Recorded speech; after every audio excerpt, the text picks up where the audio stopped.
Welcome to Amra's Armchair Anecdotes. I'm Amra Pajalich, writer, teacher and storyteller.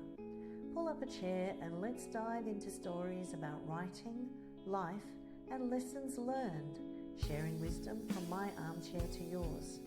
You can find the episode show notes, your free episode handouts and my how-to guides at amrapajalich.com/podcast.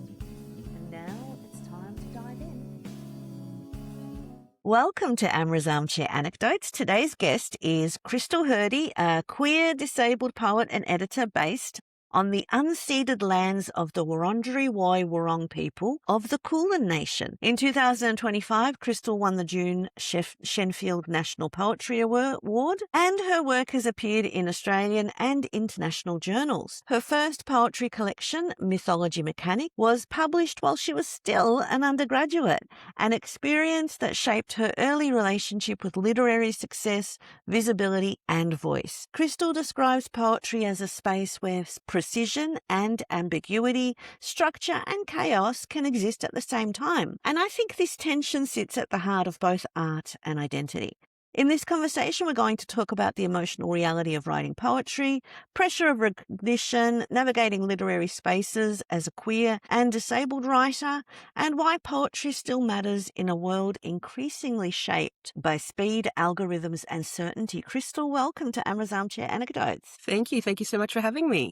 No, not a problem. I actually really like that part about, a world shaped by speed, algorithms, and certainty, because there's so much pressure now with all of the different things that we do about metrics and measuring our success and measuring our impact. Yeah. And I struggle with that as an artist because I'm like, well, we don't know. That doesn't really give us a honest reflection. Yeah, I think it's really interesting how immediate, we want to receive everything now. So that's my real love of poetry. We kind of have to slow down and take our time. It's not as though we're presenting anything different or new, but maybe we're kind of just taking that pause to concentrate on a moment rather than quickly shifting into, what's next. Yeah, I'm finding that the more I'm sort of getting into this creative journey and the more I'm trying different things, I'm getting over those metrics because it's the lovely surprises that happen that really make you think I'm doing something that matters. And those you can't plan for. It's not the number of views on anything. So I just wanted to start sort of with identity, voice and being read publicly. And you're very open in your bio about being queer and disabled. I'm just wondering, was there ever any hesitation about making these identities publicly visible as part of your literary profile? Yeah, I don't think I ever felt any real hesitation in being open about living as a queer disabled writer. It's the lens through which I see the world. So it shapes how I move through everything. So, of course, it shapes how I write. I think it's important to be open about those things because I kind of live at the intersection of two identities that are still quite underrepresented in literature. I think, I like my work to hold that complexity and joy and humanity rather than treating them as something that needs to be hidden. Yeah. And I think that's what we're crying out for these days. We really want that authenticity and that sense of hearing different perspectives and engaging with artists of, that's the whole point of art. I want to hear or read something that's different from me and that's giving me something new. Yeah, well, I think that's where we're quite lucky now because we are seeing a lot of different voices come out. I mean, we are quite lucky in the sense that you can walk out your front door and people may not be upfront about it, but a lot of people say, oh yeah, I write. So that's what I love. Yeah. There are so many different stories out there at the moment and people want to tell them. Even I just bought the book that won the Booker Prize, and it's set in Albania. Like I haven't read it yet, but I saw it pop up on my feed and I read the blurb and I'm like, this is fascinating. This is what I want. I want more interesting stories and things that I don't know in the world surprising me still. Exactly right. Yeah, I haven't read it yet, but I'm really excited to get hold of I cannot remember the author's name, the book that recently won the Stella. I haven't heard about that one. What's that one? It's a graphic novel, and I don't have a lot of experience with graphic novels. So, yeah, I'm quite excited. Yeah. I kind of get to see a lot of graphic novels because I'm a teacher, so I see a lot of my students reading and engaging. So I've read a few and engaged a little bit. Yeah, but that's the other thing, like reading those different mediums and getting that different, I don't know, just different ideas, different ways of looking at things. I just wanted to sort of move a little bit in terms of the creative practice. And one of the things that I think that's happening is we talk a lot more about representation, and we see people trying to program, literary festivals, for example, or in different spaces, trying to program for diversity and for those things. And I was just wondering if you had something that you wanted to offer in terms of advice about able-bodied literary spaces, that what do they misunderstand about writers who are dealing with a disability that you think might be important to use this as a forum to talk about? Yeah, no, we are definitely seeing, steps made towards making these spaces more inclusive, which is fantastic. Unfortunately, it's still very slow. Because I think a lot of able-bodied literary spaces really underestimate how much extra labor disabled writers are already doing. Accessibility is still treated as an accommodation rather than a basic requirement. So we are frequently the ones expected to identify the barriers and then advocate for all of those solutions. Yes.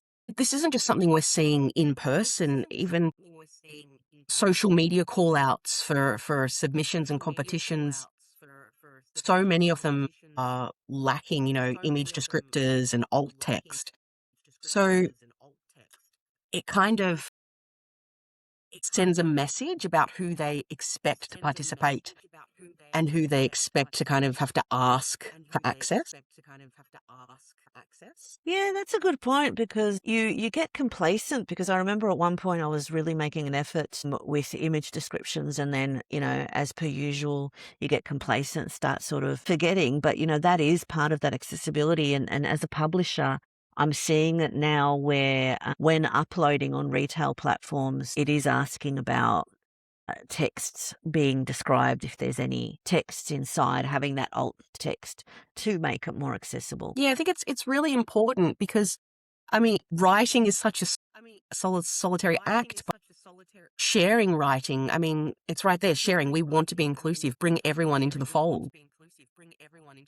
Yeah. And there's like so many things that we can do individually. And yeah, that's a good point. I'm going to start really focusing on my alt text, because it is also about modeling. Like if I do it, then other people will see it, then other people will do it. And it becomes that, way forward where everyone is taking responsibility for the community and we're Exactly working right. towards something. Yeah, even I'm guilty of, not using it as much as I should myself, but I'm trying to make a real effort. Even things on Instagram and Facebook, to just to make them accessible. And then it becomes, something you always do. Yeah, yeah. At one point, I was really good at it, I have to say, and then I just really dropped off. So it's a good reminder, I think, for these. This is why it's important to talk to people who are different than Yeah. us and learn and keep being reminded of it. I wanted to move on a little bit about because you published young, undergraduate, and your first poetry collection. Can you talk a little bit about how that happened? Yeah, it was quite a different journey in the sense that it was a startup imprint and they approached me looking to publish That's my so collection. exciting. Yeah, it was very cool. It wasn't something I expected. I was kind of, I think at the time, very quiet, very shy. Poetry was something I did in silence type of thing. So I think that kind of helped me because I wasn't really expecting much from it. I didn't know what to expect. Yeah.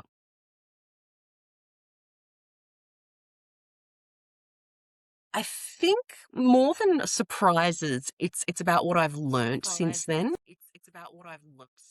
I think in my mind, because I was 23 when that happened, when that first book came out.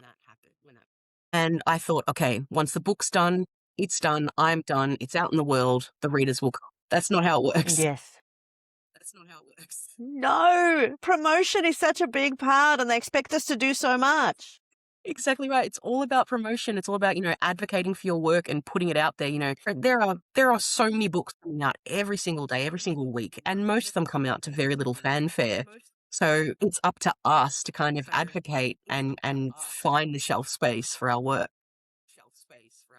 How have you navigated that space? What are some things that you've been doing or that you found that you enjoy or that you're like, maybe not? Again, I was very bad at it when I was young. I was very shy and I didn't want to put myself out there, which is difficult because it is a big part of being a writer. We all have this image of the solitary writer kind of doing their thing, releasing their book. And it's not. We do have to almost be our own biggest cheerleaders. Yeah.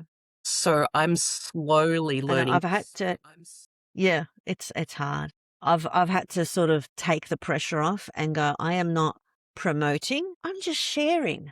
That's I'm right. sharing what I'm doing. I'm sharing how I'm going because as soon as you put that promoting and that marketing, you feel a bit sleazy Yes. That is a and you perfect feel a word bit for it, like, sleazy. oh, yeah. You're like, buy my book, but buy my book, but I'm only doing this because I want you to buy my book.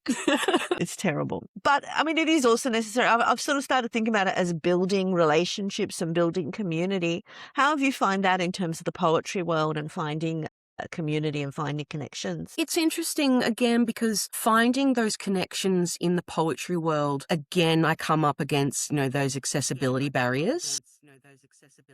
A lot of, Mhm. poetry is being in the community and going to open mic nights. And if you're lucky, getting those offers for feature spots. As a disabled person, I can't take all of those opportunities. There are times where my body, you know, can't do those things, or even, perhaps an environment just doesn't suit my needs. Yeah, that's the thing, isn't it? And sometimes also like you think, well, you might break yourself almost, psychologically to make something work, but if you're not actually able to enjoy it and really bring that, passion and that spirit to it because of the fact that you're not accommodated and it doesn't work. I don't know. Yeah. I'm learning to be kinder to myself. You know how in the beginning you're like, yes, yes, of course, yes. Now I'm like, let me get back to you. That is one of the key things that I keep, saying to myself, be kinder to yourself. The allowances and the space you give other writers, why aren't you turning that in on yourself? Yeah, there's something about when it comes to us where we're much harder, but we can sort of show empathy. I'm loving all these things on social media that are showing up where therapy in 1 minute. And I watch it and I'm like, "Oh, yes." And that's one of the ones where it's like, well, if you're really showing empathy to everyone else but not to yourself, are you? Are you empathetic or are you a people pleaser? Okay, you give me a lot to think about now. Yeah, yeah, yeah. It hit hard. It hit hard, I have to say. Not that I'm really a people pleaser, but just, you kind of, the way you talk to yourself, it's different to the way you might talk to other people. And so doing that self-talk, I've actually started like, there's something about midlife also where you just start having conversations with yourself and it's like, these are the best conversations ever. I am the best audience. But yeah, like actually articulating it and going, no, let's be calm now. So yeah, it's a process. Do you think that, because you were so young in terms of being published, was there pressure to prove yourself or, did it create some friction for you, some lessons learned that you look back on and you're like, I wish I knew? Wish at that time I had the confidence in myself as a writer to push the book more. I think that's the biggest Mhm. thing. I was very proud. I still am very proud of the book I produced. It was a work that was very true to me and my journey at that stage.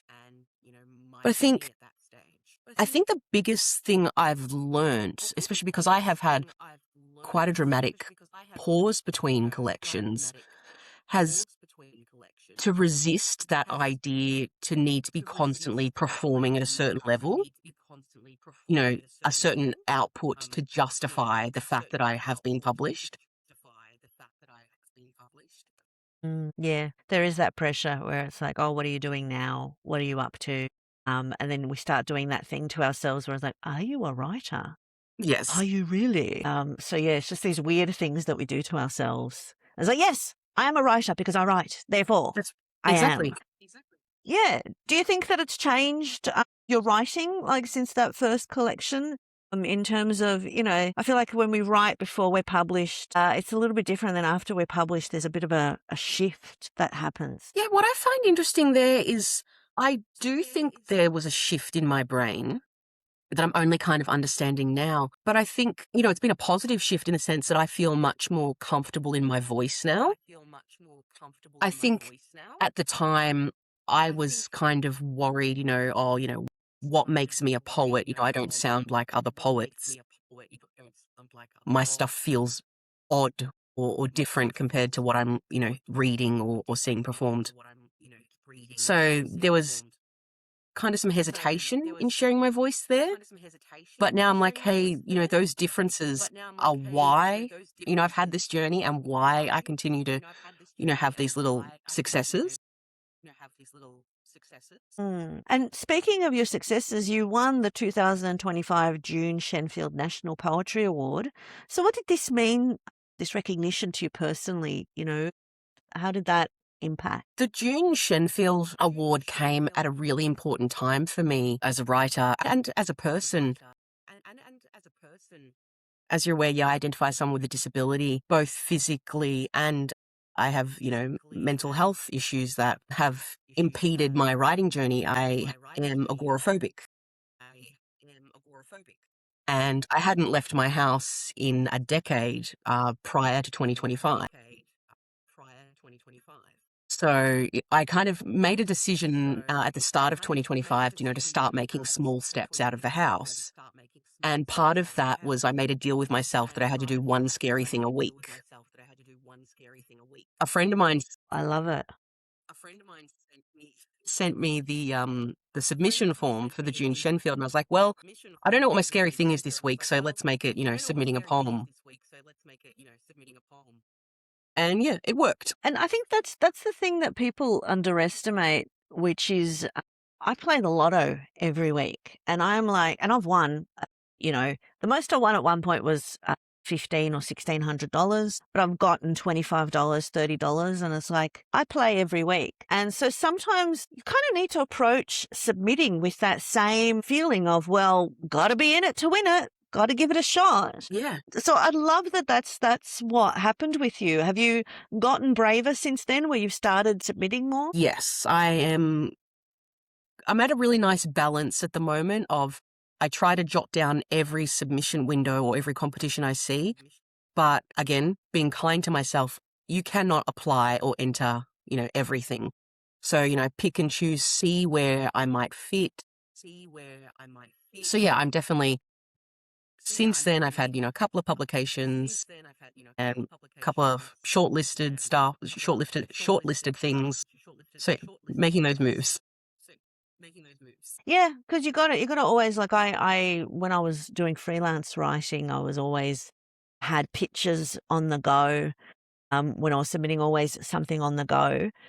Now, because I'm just focusing on generating my own little ecosystem in my own little place. But there are other things that I'm doing, which is, public speaking. So I have where I'm like, okay, I'm going to be pitching to these and this is what I'm going to be doing. So you've got to always kind of, this is the thing that, about being an artist, we've got to generate our own workflows, generate our own momentum. And it is a lot. What are the Yeah. things that kind of keep you recharged and keep you going through it? I think what keeps me recharged, to keep trying is faith in the work itself. As long as I'm enjoying, creating it, then, put it out there and see what happens. As long as I'm happy and I'm feeling positive, then yeah, that's what matters most. Not award titles and I mean those things are great. They are super appreciated and they feel amazing. But the work comes first. And we can't depend on the awards. We kind of have to make it about our own, what is our version of success? What do we, value about this because you can't control what will connect, what won't connect. It's Yeah, well, that's work to get it out there. Yeah. yeah, because I think it's important to remember that, literary recognition is so often about timing and subjectivity and opportunity, not just about, the merit of your work. So accepting that makes it easier to see validation as something meaningful, not necessarily definitive. Mm. Yes. It's a big journey to get there, isn't it? It is. Yeah. I don't think it kind of stops. I think you kind of learn that lesson and then you start, I don't know, falling for things and then you're like, don't do it. Anyway, that's my journey. Just constantly don't do it. Stop it. Good But you've advice. also been an editor, so you're a poet and an editor. Has editing made you harsher or kinder towards your own work? How do you think that influences it? Yeah, I love editing poetry. I love poets of all levels. I want more people writing poetry. I think it's healthy. So I'm really grateful to the poets who have trusted me with their voice. But I know that I am my own worst client when it comes to editing. Because again, when you're looking at someone else's poetry, I can be patient and intuitive and really encouraging.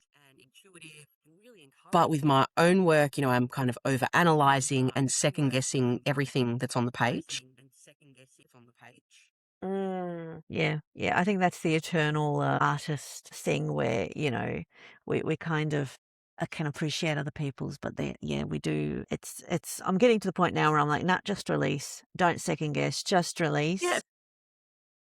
Because I've been at it for a few decades and it's like, there's always something new, work on something new. Yeah, and that's the problem. If you focus on your own work for too long, you could be holding on to it for decades. Yes, yes.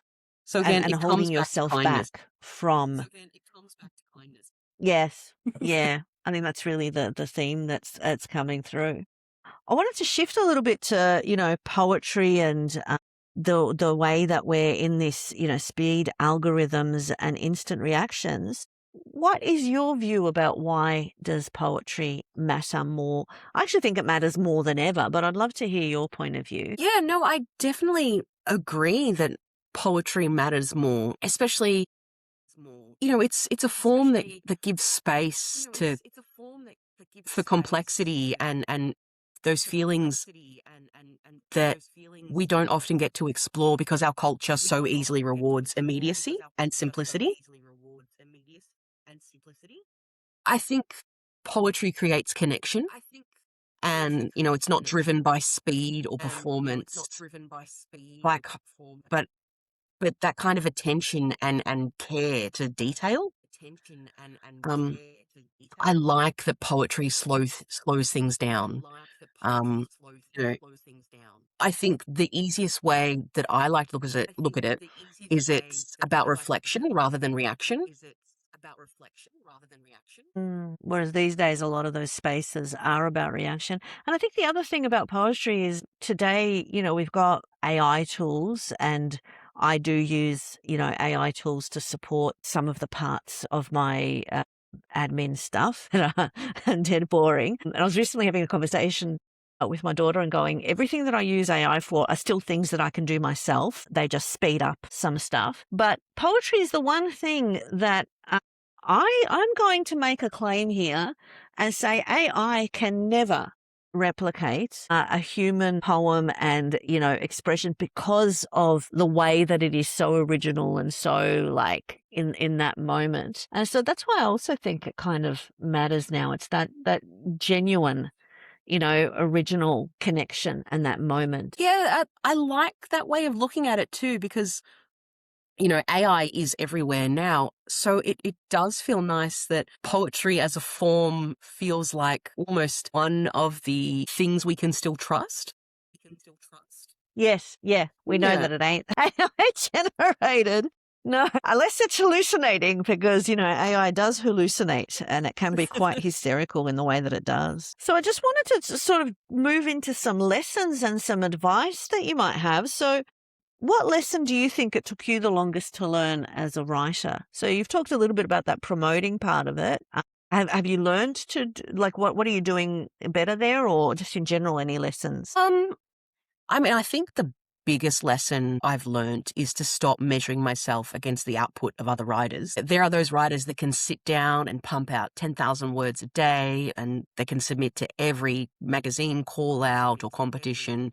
They can get to every open mic night. But I'm not on the same journey that they are. I think for too long, I kind of measured my own success through the productivity benchmarks set by other people. So it left me kind of feeling inadequate as a writer. So yeah, I think Mm, the biggest lesson I've learned is that writing isn't a race. no, it's a marathon. Yeah. It's a marathon. That's, and that it's for the rest of our lives. That's just something I can really relate to also, because that saying that a comparison is the thief of joy, Yeah. it is so true, because when we do that to ourselves, it doesn't matter what we're doing or what we're achieving. We are just constantly going, nah, not good enough, not good enough, not good enough. Yeah. And we've just got to be in competition with ourselves. No, exactly right. What Because would you say? Do you have something? sorry. No, no, go, go, go. Um, yeah, I feel like, when you're comparing your voice and your output to the work of others, you're kind of losing that authenticity of your own voice. Yes. Yeah. And that's the thing that matters now more than ever, like having your own voice and Thanks. having what you're doing that's different, that's unique, that represents you. What would you say that emerging poets waste too much energy worrying about? I think the biggest thing emerging poets, maybe even, emerging writers as a whole, kind of, are wasting too much energy on is their work ready? People are like, "Oh no, I can't share this yet because it's not ready." Whatever that means to them. There's like this sense that their writing has to be at a certain level before it can be shared. And that's certainly not how poetry works. Yes, definitely, get that poem as punchy and as tight as you can, but share it in whatever way you can. If you've got a friend you trust, show them. If you've got the capacity, go to an open mic night. They are some of the most welcoming environments. And if you get up there and tell them it's your first time on stage, you're going to walk out of there feeling like a rock star. Yeah, yeah, because, writing spaces are very supportive, because we've all been there. We've all Yeah. been in those positions, being the first and, doing it. What advice would you give to writers who are trying to build a creative life, and they're navigating disability, burnout, or instability? Yeah, I think the best bit of advice, and especially the best bit of advice I'm still trying to follow, is to stay attuned to your needs, both physically and mentally. Mm. Um, Again, output isn't everything, Thank you for but tuning but in to Amra's kindness to Armchair yourself is Anecdotes. really what If you matters. enjoyed today's episode, Um, don't you forget to know, I've subscribe finally and come to a follow stage with my for more writing insight, where stories, I've and recognized that inspiration. when I need to From my rest, armchair to yours. it's not a Remember, failure. That's every that's a part story of my begins with a process. single. Yeah. And what are you working on at the moment? What do you wanna are you working on, presumably on another collection? Is there something that you Yeah. wanted to share? Well, my first collection, Mythology Mechanic, will be getting a re-release sometime this year with a new independent publisher. So I'm very excited about that. Yeah. And I am currently working on my second collection, kind of at the stage where I'm editing, trying not to over edit. I'm pretty bad with just, finishing the work and then putting it away and jumping onto the next project. So yeah, a couple of other projects in the work as well. Mm, And people who are interested in connecting with you, what are some spaces that you engage with that they can find you? Yeah, I think I'm most engaged on Instagram. So that would be my handle is Krystle, Krystle underscore JADEH. And I'll put that in the show notes so people can Thank you. connect with you there. Was there anything else that you wanted us to sort of talk about that you don't think that I've touched on or that you want to use this space for? Just think that we need to really keep creating those spaces that are welcoming of disabled riders. This is kind of the hill I will die on. We have so many incredible riders who identify as living with disability. I was very fortunate to spend this month in a fellowship with a group of really talented riders whom identify as living with a disability.